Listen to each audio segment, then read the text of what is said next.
प्रस्तुत है हमारा सजीव फोन इन कार्यक्रम उत्तम स्वास्थ्य। टेंशन या तनाव, डिप्रेशन या हताशा में न बदले, इसके लिए हम क्या करें, कैसे करें, इन्हीं सब बातों पर चर्चा करने के लिए आज हमारे साथ स्टूडियो में उपस्थित हैं मनोचिकित्सक डॉक्टर नीना विजयवर्गीय जी। डॉक्टर साहब, आपका बहुत बहुत स्वागत है हमारे इस कार्यक्रम में। नमस्कार। धन्यवाद। और हम अपने सभी सुनने वालों को बता दें कि इस कार्यक्रम में आप भी बढ़ चढ़ कर के हिस्सा ले सकते हैं। हमेशा की तरह हमारी टेलीफोन लाइन आपके मोबाइल में बिल्कुल सेव है, मालूम है हमें, लेकिन फिर भी हमारे नए श्रोताओं के लिए हम बता दें कि हमारी 3 टेलीफोन लाइन है इस कार्यक्रम से जुड़ने के लिए। 23-20-20-8, 23-20-20-9, 2-3-3-3-4-4-4 और एसटीडी कोड है कोटा का 0744। तो आपके टेलीफोन कॉल्स आने शुरू हों उससे पहले हम इस कार्यक्रम को शुरू करते हैं। और सबसे पहला प्रश्न डॉक्टर साहब आपसे ये कि तनाव और डिप्रेशन जिसकी हम आज बात करेंगे, उन दोनों में एक पतली सी रेखा है, कब किसके साथ चला जाए, कब कौन किसके साथ जुड़ जाए, इस पर थोड़ा सा बात करेंगे, आप बताइए। हाँ जी, तनाव हर इंसान के जीवन में होता है, पर जब तनाव बढ़ जाता है तो उसमें डिप्रेशन आने के चांसेस बढ़ जाते हैं जी। तनाव की वजह से शरीर, शारीरिक और मानसिक दोनों ही हेल्थ कॉम्प्रोमाइज होती है। शारीरिक तनाव जब इंसान अपनी उम्मीदें पूरी नहीं कर पाता, जैसे उसने कोई लक्ष्य बनाया है, स्टूडेंट है तो पढ़ाई का लक्ष्य है, कोई ऑफिस में जॉब है तो प्रमोशन का लक्ष्य है, कई बार कई लोगों के वो लक्ष्य पूरे नहीं हो पाते तो वो तनाव में चले जाते हैं। कई बार वो ओवर बर्डन होते हैं, काम बहुत ज्यादा होता है, समय बहुत कम होता है जी। जब तनाव बढ़ जाता है तो उस वजह से शारीरिक और मानसिक दोनों स्वास्थ्य गड़बड़ा जाते हैं। उसकी वजह से डिप्रेशन आने के चांसेस होते हैं जी। डिप्रेशन के सिम्टम्स होते हैं, हाँ, इन पर हम बाद में थोड़ा आगे जाएंगे, लेकिन हम आपको थोड़ा सा वापस से इसी बात पर लाते हैं कि हम जब आपके पास कोई आता है कि मुझे सीधे सीधे आकर के कहता नहीं है कि मुझे तनाव है, वो कहता मुझे सर दर्द हो रहा है, मुझे नींद आती है या चक्कर आने लगते हैं, तो आप कहते हैं शायद आपको कोई तनाव है क्या। कोई व्यक्ति नहीं मानता है, वो कहता नहीं मुझे कोई तनाव नहीं है, मुझे कोई टेंशन नहीं है। तब आप उन्हें क्या कहते हैं? पहले हम उनको पूरी तरीके से उनके बारे में जानने की कोशिश करते हैं। हम उनसे कुछ तरह के प्रश्न करते हैं, जैसे उनका स्लीप कैसा है, बीच में टूटता तो नहीं है, रात में देर से नींद तो नहीं आती है, पूरे दिन मन कैसा रहता है, और भी क्या काम में उनका मन कम हो गया है। बहुत सारे सवाल पूछते हैं और उससे हम ये देखते हैं कि वो तनाव नॉर्मल है या नॉर्मल से ऊपर जा चुका है, कि डिप्रेशन में कन्वर्ट हो चुका है जी। फिर हम उन्हें बताते हैं, समझाते हैं कि आपको मदद चाहिए, आपको ट्रीटमेंट की जरूरत है, और भी बहुत सारी चीजों की जरूरत है, वो हम उन्हें बताते हैं जी। इसी बीच एक कॉलर हमारे साथ जुड़ चुके हैं। हेलो। हाँ, नमस्कार। नमस्कार। मैं लोकेश गोचर बोल रहा था, बंगला जोगियानी, सिलंता, जिला 12 से। जी लोकेश जी, सवाल कीजिए आपका।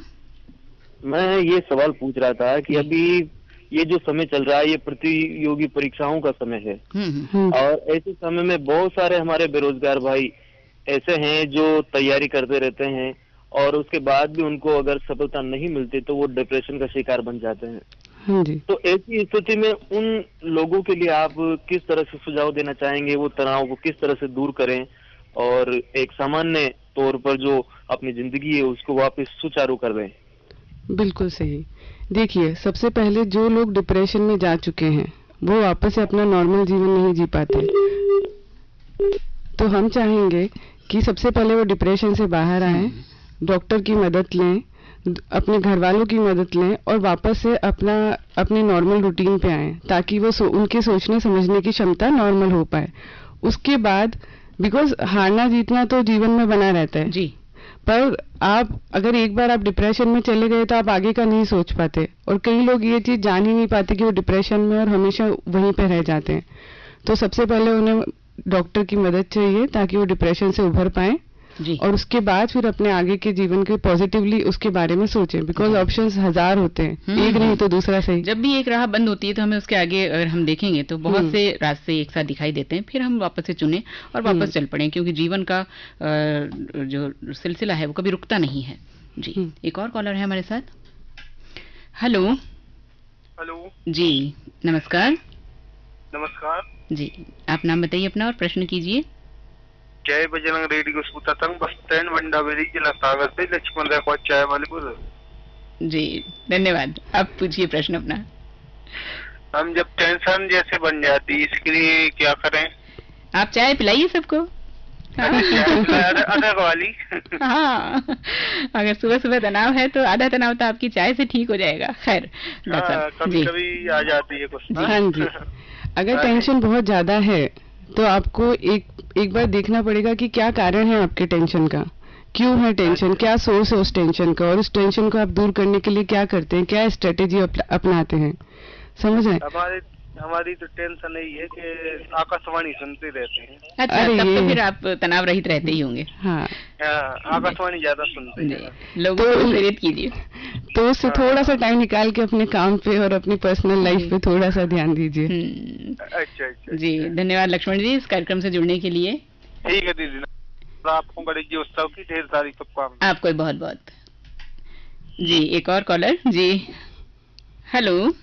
नमस्ते, गुड मॉर्निंग। गुड मॉर्निंग जी, योगेश जांगड़े, छत्तीसगढ़। जी, आपका फोन हमेशा लगता है कोई टेक्निक है आपके पास, है ना? प्रश्न नहीं, ऐसी कोई टेक्निक नहीं है, बस एक लगन है कि हाँ प्रोग्राम सुनना है और सहभागिता देनी। बहुत अच्छी बात है, प्रश्न कीजिए योगेश जी। मैं कुछ इस तरह से पूछना चाहता हूँ, जैसे हमें ये तो पता है कि डिप्रेशन, तनाव से काफी नुकसान है। हाँ जी, क्या इनसे कोई पॉइंट में कोई फायदा भी होता है क्या? देखिए, अगर थोड़ा तनाव हो या किसी भी चीज का थोड़ा टेंशन हो कि कल उठ के ये करना है या ये है, वो अच्छा है कि हाँ आप काम के प्रति बने रहते हैं। पर अगर तनाव ज्यादा है या फिर डिप्रेशन में बदल चुका है तो उसका सिर्फ नुकसान है, कोई फायदा नहीं है, उससे सिर्फ शारीरिक और मानसिक नुकसान ही है।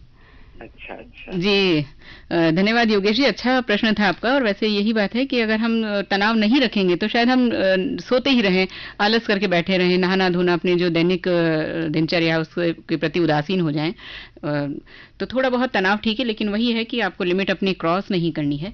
और तो डॉक्टर साहब, हम बात करते हैं तनाव के कारणों की। बहुत से कारण हैं, लेकिन फिर भी आप क्या कहेंगी, क्या क्या कारण है? तनाव के कारण हर अलग अलग एज ग्रुप में अलग अलग हैं। जैसे अगर बच्चा पढ़ाई कर रहा है स्टूडेंट लाइफ में, तो उस पर पढ़ाई का तनाव है, अच्छे मार्क्स लाने का तनाव है। कई बार पेरेंट्स भी अपने बच्चों पे बहुत तनाव बनाते हैं कि आपको फर्स्ट आना है। इसी तरीके सबसे बड़ा है आजकल के अगर स्टूडेंट्स के बारे में बात करें, जो स्टूडेंट्स कोचिंग ले रहे हैं अभी या स्कूल्स में हैं, उनके ऊपर बहुत ज्यादा तनाव है पढ़ाई में, अच्छे नंबर लाने का, जॉब पाने का, ये सब। दूसरा, जो इंसान अपना घर चला रहा है उसको अच्छी जॉब, अच्छा पैसा मिले ताकि वो अपने बीवी बच्चों को अच्छे से रख सके, उस पे वो तनाव है। आजकल वाइफ पे या हाउस वाइफ हो या वर्किंग वाइफ हो, सब पे बहुत तनाव है, अपने बच्चों को संभालने का, फैमिली को संभालने का। ओल्ड एज में जब उनके बच्चे उनका ध्यान नहीं देते तो उनके लिए वो चीज तनाव बन जाती है। आजकल छोटे छोटे बच्चे जो स्कूल जाते हैं उनको इतना होमवर्क मिलता है, इतना पढ़ाई का तनाव होता है, सुबह से शाम स्कूल, बचपन खो जाता है, उनका बचपन खो जाता है। जी जी जी, तो ये सब कारण है तनाव। जी हाँ। अच्छा, इसी बात को थोड़ा सा और आगे बढ़ाते हैं कि जैसा भी आपने कहा कि कामकाजी महिला को अलग तरह का तनाव है, घरेलू महिला को अलग है, हमारे स्टूडेंट्स को अलग है, हमारे जो बिजनेसमैन है उन्हें अलग है, लेकिन ये सभी अपनी परिपक्वता के कारण उस तनाव को झेल जाते हैं। लेकिन हमारे जो स्टूडेंट्स हैं वो ऐसा नहीं कर पाते, वो सीधे सीधे। आज हम अपने श्रोताओं के साथ इस बात को बांटना चाहेंगे कि आज है विश्व आत्महत्या रोकथाम दिवस। तो इसी दिवस को ध्यान में रखते हुए हमने ये विषय भी उठाया है। तो जो हम आए दिन अखबार में पढ़ते हैं, एक दूसरे लोगों से सुनते हैं कि बच्चे अपनी जीवन लीला ही समाप्त कर देते हैं। हाँ, उसका एक कारण ये भी है कि उनकी एक ऐसी एज होती है जहाँ वो बचपन से जवानी में एंटर कर रहे होते हैं, जिसे एडोलसेंट बोलते हैं। उस वक्त उनके हार्मोन्स चेंज होते हैं तो बहुत सारे रिलेशनशिप इश्यूज हो जाते हैं। जब उन्हें ब्रेकअप मिलता है, बॉयफ्रेंड गर्लफ्रेंड इस तरीके से, तो वो टूट जाते हैं। उसी वक्त उनका करियर बनाने का टाइम भी होता है। तो जब वो करियर भी नहीं बना पाते या पढ़ाई में पीछे रह जाते हैं तो वो भी एक तरीके से उनको डिप्रेशन में ले जाता है। कई बार यही एक उम्र होती है जब इंसान नशे की लत में पड़ जाता है, आसपास की संगत में पड़ जाता है, गलत काम करने लग जाता है, और फिर जब उसको समझ आती है तब तक बहुत लेट हो चुका होता है, मैक्सिमम पढ़ाई का टाइम निकल चुका होता है। तो ये सब कारण होते हैं और इतनी उसमें मैच्योरिटी या परिपक्वता नहीं आती है या इतने स्ट्रॉन्ग कॉपिंग स्ट्रेटेजी नहीं होती है कि वो उन सब चीजों से निकल पाए। तो उसे सिर्फ एक ही चीज नजर आती है कि मैं अपने आप को खत्म कर लूं, यही मेरे सारे प्रॉब्लम का सॉल्यूशन है। वरना उसे गिल्ट फीलिंग होती है, मैंने अपने माँ बाप का नुकसान कर दिया, जो बहुत बाद में उसे समझ आती है। तो उसे लगता है मैं अपने आप को खत्म कर दूं, सारी टेंशन ही खत्म हो जाएगी, जो कि बहुत ही गलत सोच है। पर उस वक्त इंसान इसके अलावा कुछ सोच नहीं पाता। जी, ऐसे में काउंसलिंग का क्या महत्व है? ऐसे में काउंसलिंग भी इम्पोर्टेंट है और ट्रीटमेंट भी इम्पोर्टेंट है। एक्चुअली ये जो डिप्रेशन है वो सिर्फ फंक्शनल नहीं है, केमिकल चेंज होते हैं ब्रेन में जी। जो एक डोपामिन और सेरोटोनिन नाम के केमिकल्स होते हैं, उनका इम्बैलेंस हो जाता है डिप्रेशन के अंदर। तो हमें ट्रीटमेंट देके, डॉक्टर की मदद लेके, मेडिसिन लेके उस इम्बैलेंस को नॉर्मल करना होता है। काउंसलिंग का भी इसमें योगदान है। काउंसलिंग से हम पॉजिटिवली एनकरेज कर सकते हैं, हेल्दी लाइफ के लिए, हेल्दी डाइट के लिए, एक्सरसाइज के लिए, जो सब चीजें डिप्रेशन को कम करती है, डिप्रेशन से दूर करती है, उन सब चीजों के लिए एनकरेज कर सकते हैं। जी जी जी। अब बात करेंगे हम माता पिता की। हम बच्चों को तो समझा देते हैं, हाँ, बच्चों से भी हम कह रहे हैं कि आप धैर्य रखें, धीरज रखें, रास्ते बंद नहीं होते जिंदगी के आगे बढ़ने के लिए। लेकिन माता पिता को आप स्पेशली क्या कहना चाहेंगे? देखिए, इसमें माता पिता का बहुत बड़ा योगदान है। माता पिता को हमेशा अपने बच्चों से खुल के बात करनी चाहिए, ताकि वो जो भी बच्चों के अंदर के कॉन्फ्लिक्ट्स हैं, मन में उनकी दुविधाएं हैं, वो उनसे शेयर कर सके। हमेशा उनसे पूछना चाहिए, उनके ऊपर तनाव नहीं बनाना चाहिए किसी भी चीज का कि अच्छे नंबर लाने हैं या फिर तुमने ये क्यों कर दिया। हमेशा उन्हें डांट के गिल्ट फीलिंग में नहीं डालना है। तो माता पिता जब बैठ के साथ में बच्चों से बात करेंगे दोस्त बन के, तो शायद वो निकल के आए और वो इतना बड़ा कदम ना उठाए कि वो सुसाइड ही कर ले। जी, हर माँ बाप को अपने बच्चों को ये कहना चाहिए कि हमारे लिए सबसे महत्वपूर्ण आप हैं। हाँ जी। और अगर इंसान अपने जीवन उसने लिया है तो ऐसा कोई कारण नहीं कि वो अपनी आजीविका या जीविकोपार्जन जितना कमा ना सके, वो इतना तो कम से कम कर ही लेगा। और एक भरोसा रहेगा माता पिता का और साथ रहेगा तो शायद उससे भी ज्यादा कर लेगा। जी। और अब बात करते हैं कुछ छोटे बच्चों की। हमने देखा है कि आजकल बहुत छोटे छोटे बच्चे भी तनाव में रहने लगे, जो कि पता नहीं लगता है, चाहे उनके लिए खिलौने आए या नहीं आए, या उनको अपने खाने की चीज मिली या नहीं मिली, या उनसे माता पिता ने मोबाइल ही छीन लिया, उनको अलग से नहीं दिलाया। तो क्या ये वास्तव में ऐसा है? हाँ जी, बहुत ही सही सवाल आपने लिया है अभी, क्योंकि छोटे बच्चों की जो समस्या होती है वो पेरेंट्स को नजर नहीं आती है। उन्हें लगता है अरे ये तो बच्चे हैं, उन्हें ये लगता है। कई बार बच्चों को पढ़ाई लिखाई में दिक्कत होती है, उन्हें कुछ चीजें समझ में नहीं आती हैं, किस तरीके से लिखा जाता है, किस तरीके से पढ़ा जाता है। वो भी कहीं ना कहीं, जैसे डिसलेक्सिया है, डिसकैल्कुलिया है, बहुत सारी चीजें हैं। कोई बच्चे बहुत हाइपर होते हैं, उनके माँ बाप को लगता है बहुत मस्ती करता है, हो सकता है उन्हें ADHD की प्रॉब्लम हो। कई बच्चे ऑटिस्टिक बच्चे होते हैं, और इन सब के जो पेरेंट्स की एक्सपेक्टेशन होती है वो बच्चा पूरा नहीं कर पाता है, तो वो उसका स्वभाव और बदल जाता है, वो और चिड़चिड़ा हो जाता है, क्योंकि वो अपनी चीजें पूरी नहीं कर पाता और माँ बाप को लगता है हमारा तो बच्चा ही खराब है। तो ये सब चीजें पेरेंट्स को समझने की जरूरत है कि मानसिक जो आजार है वो बच्चों में भी हो सकता है, वो भी अलग तरीके से, जो कि वो पहचान भी नहीं पा रहे हैं। जी। तो ये बहुत जरूरी है कि बच्चों में भी ये सब चीजें हो। आजकल बच्चे बहुत ज्यादा फोन यूज करते हैं, पूरे टाइम फोन, खाना फोन से खाते हैं, हर चीज वो फोन का इस्तेमाल। तो पेरेंट्स को ये देखना चाहिए कि वो अपने बच्चों को साथ टाइम दें, उनके साथ खेलें, उनसे बात करें, उनकी प्रॉब्लम जाने, उन्हें हर बात पे डांटे नहीं, हर चीज के लिए फोन ना पकड़ा दें। ये बहुत जरूरी है। बहुत अच्छी बात है। इस विषय को या इस पॉइंट को, बिंदु को हम और आगे बढ़ाएंगे, लेकिन एक कॉलर हमारे साथ थे लेकिन अभी चले गए हैं। हाँ, वापस आ गए हैं जी। हेलो। हाँ जी, डॉक्टर साहब अतुल बोल रहा था जी। हाँ जी, बोलिए। डॉक्टर साहब, मेरे 2 सवाल हैं कि तनाव के अंदर मौसम भी गुनहगार होता है? मौसम तनाव में गुनहगार नहीं होता है, पर कई बार जो इंसान ऑलरेडी डिप्रेशन की उससे तकलीफ है या और कोई बीमारी है, तो जैसे डिप्रेशन सर्दियों के दिनों में ज्यादा बढ़ जाता है, जिसे सीजनल डिसऑर्डर बोलते हैं, कि सर्दियों में बढ़ गया है और गर्मियों में कम हो गया है। इस तरह के भी कुछ डिसऑर्डर होते हैं, जिसे कई लोगों को लगने लगता है कि हाँ, इस मौसम में तनाव ज्यादा है या इसमें कम है। कई बार उसका इनडायरेक्ट रिलेशनशिप होता है कि किसी मौसम में हमारे दोस्त ज्यादा हमारे साथ रहते हैं, या हमारा काम अच्छे से चल रहा होता है, या और भी फैक्टर्स जुड़ जाते हैं, जिससे इंसान को लगता है कि हाँ, इस मौसम में तो तनाव कम है और दूसरे मौसम में ज्यादा है। और दूसरा सवाल ये था कि क्या मतलब जेंट्स में तनाव ज्यादा होता है या लेडीजों में तनाव ज्यादा होता है? देखिए, तनाव दोनों में ही रहता है, चाहे जेंट्स हो या लेडीज हो। डिपेंड करता है कि स्ट्रेसर क्या है, मतलब कि क्या तकलीफ से वो गुजर रहे हैं। महिलाओं में भी तनाव होता है और जेंट्स में भी तनाव होता है, लेकिन अगर जिसकी तकलीफ ज्यादा है या फिर जिसको झेलने की कैपेसिटी कम है, और कई बार जेनेटिक भी होता है, जैसे माँ बाप में था, तो वो ज्यादा तनाव बच्चों में भी अपने आप आ जाता है। तो ये सब कारण होते हैं। ठीक है डॉक्टर साहब। जी अतुल जी, कार्यक्रम से जुड़ने के लिए, अपना प्रश्न रखने के लिए बहुत बहुत धन्यवाद। ठीक। डॉक्टर साहब, अभी आप बात कर रहे थे कि बातचीत करना, साथ देना, उनके साथ समय देना, ये सब तो बातचीत करने से, उनके साथ रहने से, समय देने से क्या वाकई जो समस्या है वो कुछ हद तक कम हो जाती है? हाँ जी, उसका कारण ये होता है कि कई बार जब हम बातचीत नहीं करते तो कॉन्फ्लिक्ट, एक दुविधा मन में चलती रहती है जिसमें इंसान उलझा रहता है पूरे टाइम। लेकिन अगर जब कोई इंसान जो उसका साथ दे, उससे बात करे, तो वो चीज निकल कर बाहर आ जाती है जी। और निकल के बाहर आने के बाद वो बहुत हल्की हो जाती है, या उसका कोई ना कोई समाधान मिल जाता है। तो जब समाधान मिल जाता है तो तनाव भी कम हो जाता है, या फिर वो इंसान को एटलीस्ट इतना पता चल जाता है कि हाँ, मेरी तकलीफ इतनी भी बड़ी नहीं है कि मैं सुसाइड भी कर लूं। वो उस चीज से बच जाता है। उस समस्या से कहीं ज्यादा मुझसे प्रेम करने वाले, मेरा साथ देने वाले लोग, हाँ, ज्यादा एहसास हो पाता है। एक कॉलर है हमारे साथ। हेलो।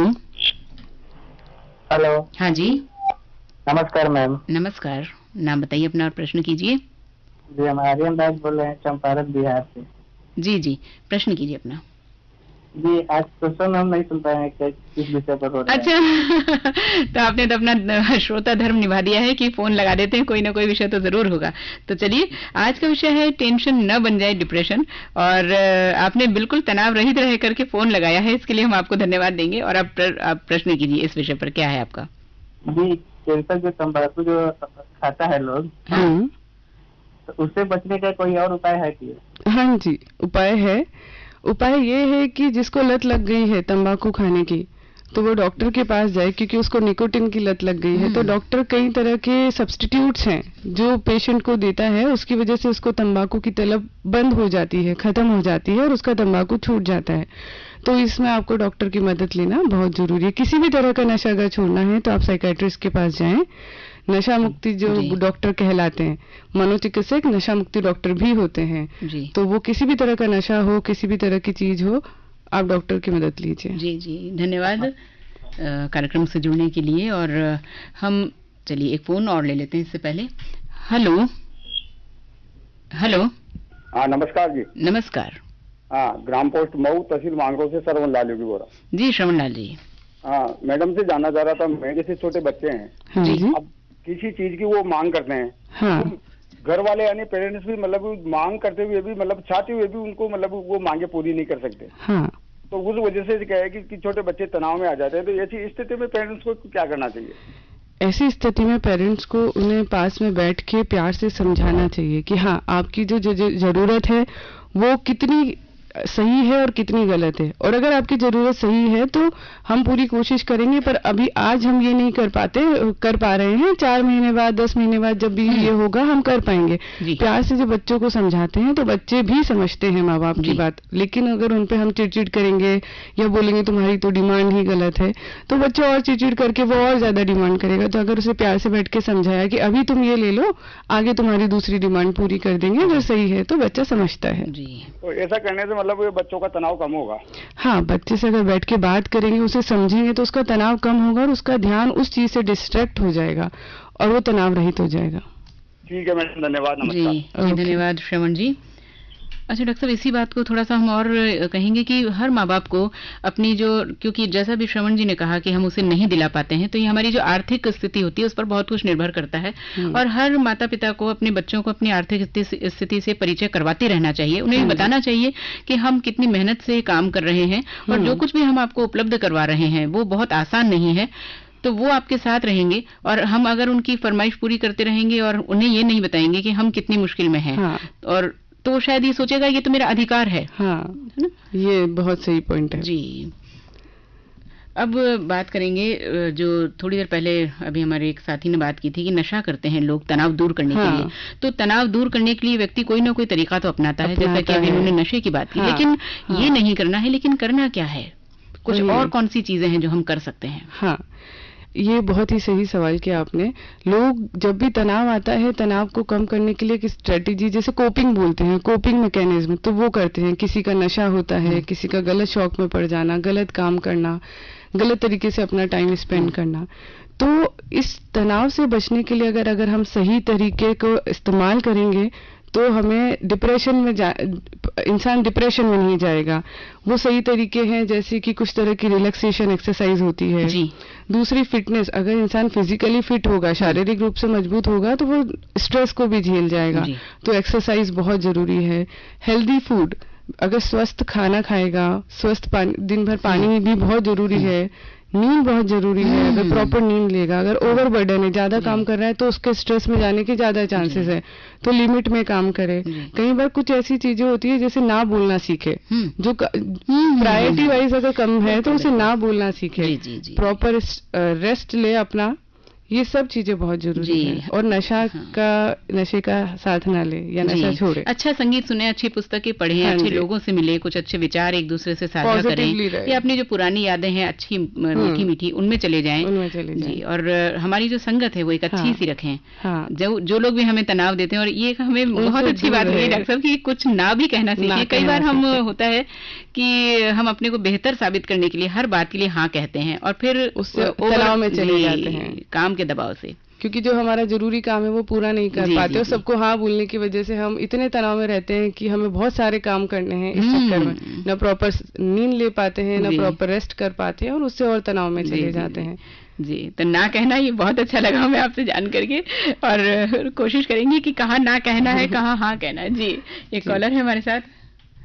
हेलो हेलो हेलो, हाँ जी, मैं सरिता टीम बोल रही हूँ भीमबत्ती से। जी जी जी मैम, बहुत बहुत स्वागत। से ये प्रश्न है जी, मैं कहीं भी जाने की तैयारी करती हूँ, कहीं जाना होता है बाहर, तो मेरा क्या है कि शुरू से ऐसा घबराहट शुरू हो जाती है। ऐसा क्यों होता है? देखिए, शुरू हो जाती है। इसके बहुत सारे कारण हो सकते हैं, उसके लिए एक प्रॉपर असेसमेंट जरूरी है।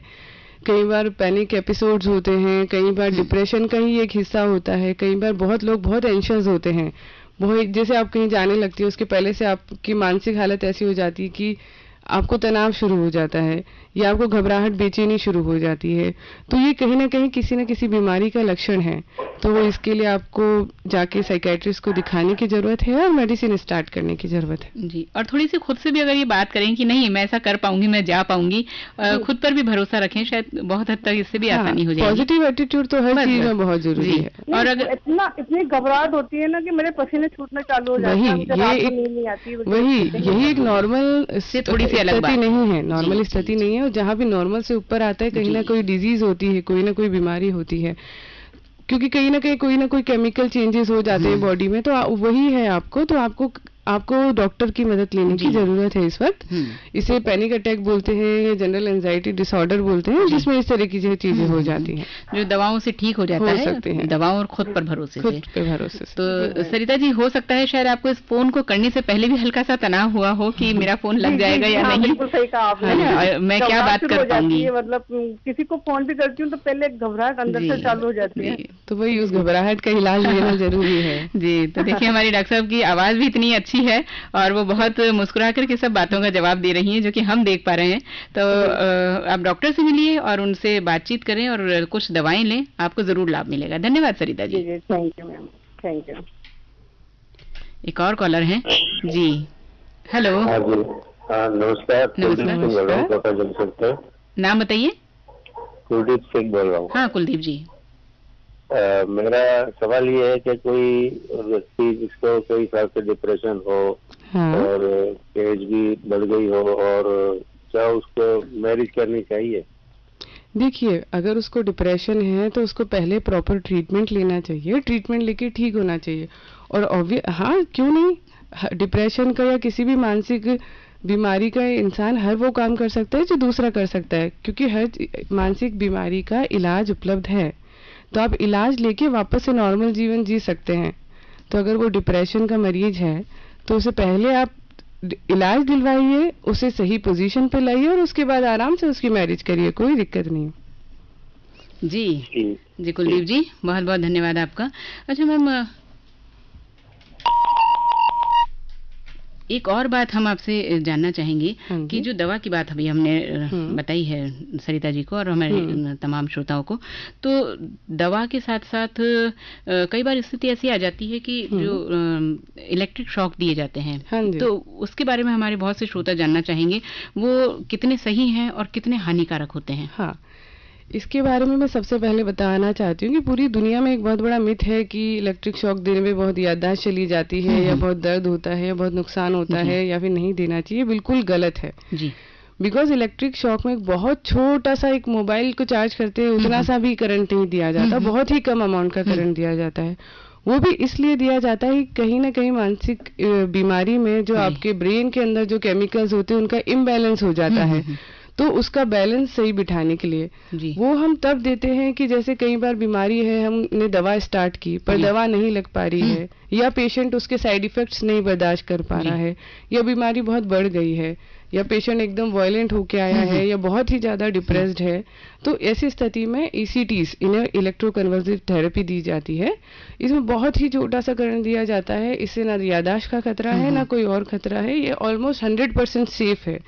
इससे इलाज में बहुत स्पीड से वृद्धि आती है, पेशेंट बहुत जल्दी इंप्रूव होता है, उसके दवा के डोज कम हो जाते हैं। तो ये बहुत बड़ा मिथ है पूरी दुनिया में कि ECTs बहुत मतलब कि ये दिमाग का शॉक, क्योंकि जिस तरीके से पहले टीवी में दिखाया जाता था ऐसा कुछ भी नहीं होता। कभी कभी कुछ हम फिल्म देखते हैं उसमें भी उसको बढ़ा चढ़ा करके दिखा दिया जाता है, ऐसा नहीं होता है। तो लोगों को लगता है कि बहुत इंसान हमारा पेशेंट तो बहुत दुख पाएगा, पर ऐसा नहीं है। पेशेंट बहुत जल्दी इंप्रूव होता है और उसका किसी तरह का कोई नुकसान नहीं होता। तो क्या डॉक्टर साहब हम ये समझें कि जिस तरह से अभी हमारा जैसे हम कंप्यूटर को बैठते समय उसे रिफ्रेश करते हैं, तो नींद और इस तरह का ये जो इलेक्ट्रिक शॉक जैसे कहते हैं, तो क्या ये रिफ्रेश करने का काम करता है बॉडी को या मस्तिष्क को?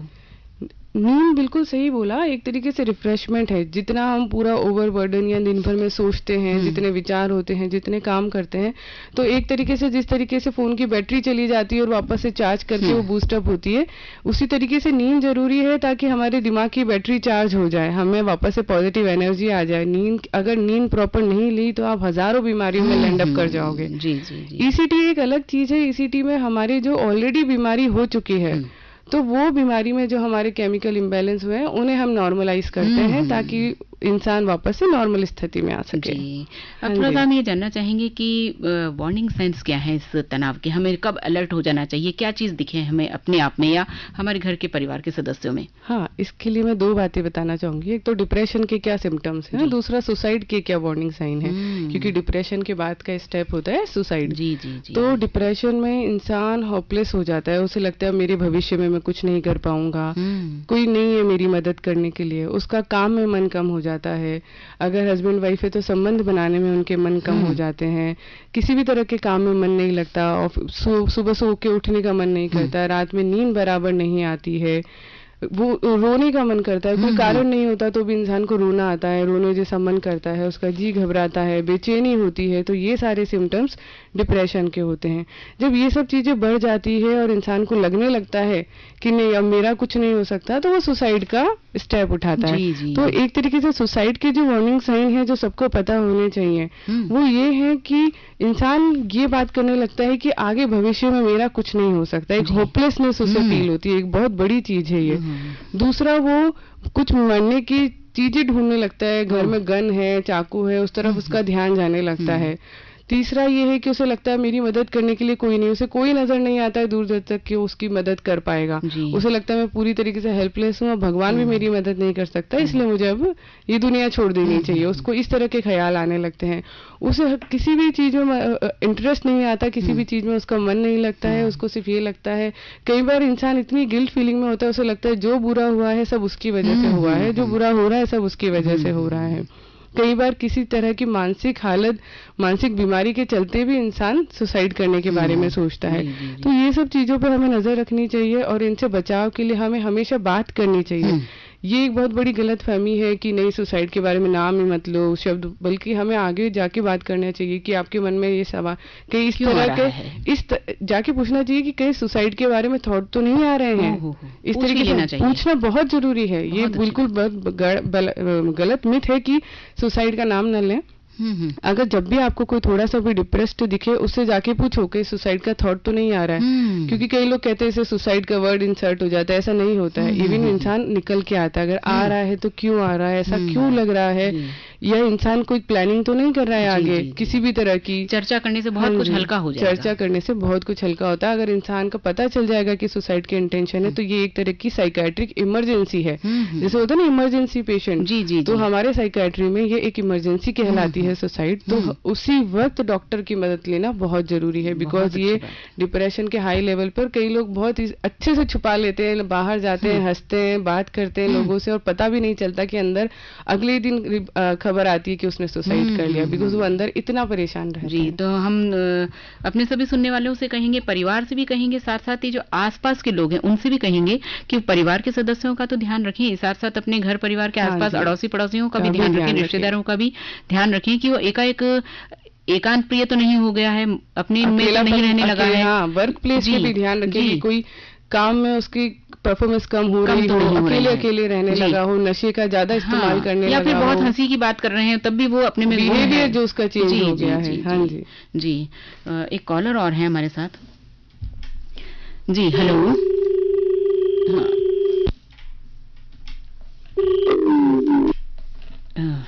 जा चुके हैं, कोई बात नहीं। हम बात को थोड़ी सी और आगे ले जाना चाहेंगे कि जो लक्षण हैं वो हमने भी उन पर बात कर ली है, और बात जो कर रहे थे हम कि परिवार के सदस्यों की भूमिका की। फिर एक कॉलर है हमारे साथ। जी, हेलो। हेलो। हाँ जी, मैं आत्मा बोल रहा था। जी आत्मा जी, ये कहना था कि जो आर्थ जी का कोई इलाज नजर नहीं आता है, तो क्या है कि अधिकांश डिप्रेशन में चले जाते हैं, तो उसका कोई सॉल्यूशन नजर नहीं आता है, तो इसी कारण से वो आत्महत्या करता है। तो जिस माहौल में रहता है ना, उनको ध्यान रखना पड़ता है कि भाई इसके मन में क्या है, तो उसका सॉल्यूशन निकालना जरूरी है। जी, अभी यही बात कर रहे थे महात्मा जी, तो आपका प्रश्न क्या है? चलिए, इन्होंने भी यही बात की है कि उसका सॉल्यूशन क्या है, थोड़ा संक्षिप्त में बता दीजिए। इसका सॉल्यूशन यही है कि ये एक तरीके से बीमारी का ही लक्षण है कि उसका कहीं मन नहीं लग रहा है, या परिवार वालों को, तो वो एक पॉइंट है कि हाँ, परिवार वालों को इस पे नजर रखनी चाहिए, उसके सिम्टम्स को नोटिस करना चाहिए और उसको मदद करना चाहिए, उसको पॉजिटिवली एनकरेज करना चाहिए, डॉक्टर के पास लेके जाना चाहिए। और हम यही कहेंगे कि बहुत अच्छी बात कही है कि मन का हो तो अच्छा, और ना हो तो और भी अच्छा, बहुत जी, ताकि हम देखें कहीं भी जाकर के, जब हम रास्ता कहीं भटक जाते हैं, चलते हैं, किसी का घर नहीं ढूंढ पाते हैं, तो एक रास्ता बंद होता है, तो फिर हमें और दूसरे अन्य रास्ते दिखते हैं, हम उस पर कोशिश करते हैं, इधर उधर पूछते हैं, हमें रास्ता मिल जाता है, पहुंच जाते हैं। तो यही हमें जो नीति है, ये बात हमें अपने जीवन में भी अपनानी है कि हम किसी भी रास्ते पर अपनी जिंदगी को ले जाना चाह रहे हैं, उस पर हमें सफलता नहीं मिली तो दूसरा रास्ता चुन लें। हो सकता है हमने जिसको चुना हो हमारे लिए बना ही ना हो।